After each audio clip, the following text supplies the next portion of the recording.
Coming up on 6 o'clock right now, we're following some breaking news on President Trump's threats to take over the district. This video shows a massive Homeland Security presence in the U Street area overnight, just one of many federal agencies deployed throughout the district.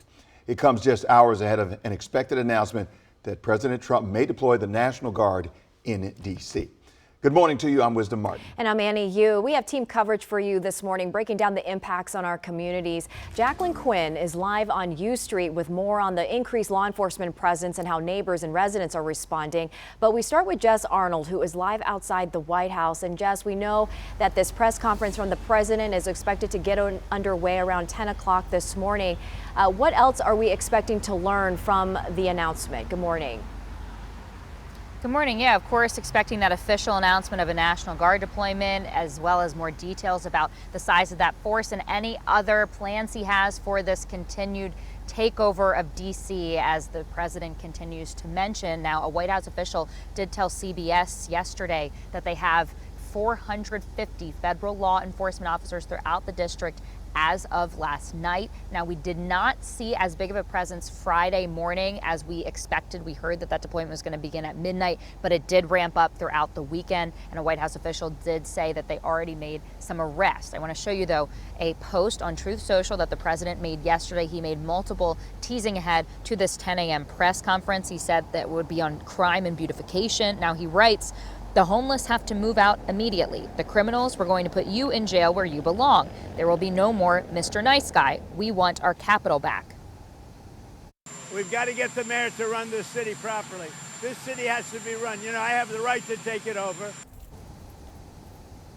Video from U Street and the National Mall this weekend captures the scope and magnitude of the increased federal patrols. Sources in D.C. Mayor Muriel Bowser's camp and with MPD tell our team that President Trump will definitely be deploying the National Guard in D.C. as far as they know, and that's part of his press conference this morning, as we've been talking about. Now, Mayor Bowser shared her thoughts on a National Guard deployment on MSNBC yesterday. They're not law enforcement officials.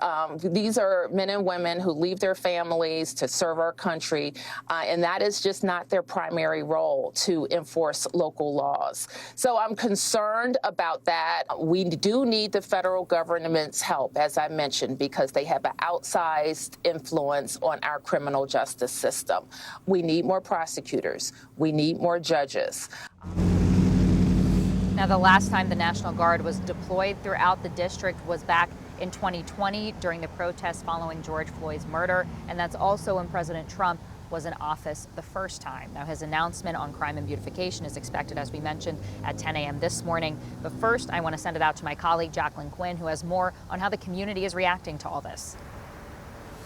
Yeah, Jess, this is 14th and U Street, an area that's really used to nightlife. We have clubs, bars, restaurants out here. Just about an hour ago, we were still hearing the music playing, but this is what we've been tracking overnight here, because this is where we saw federal agents move in. They did this in teams, stopping people and keeping eyes on the late night crowd. The heightened surveillance and policing were part of a coordinated weekend patrol, and they made arrests. Police say they seized 3 semi-automatic pistols, fentanyl, crack cocaine, and meth, and made arrests for weapons as well as theft. But some residents tell us the federal show force has been more concerning than comforting, and Deanwood's ANC commissioner has questions about all these actions.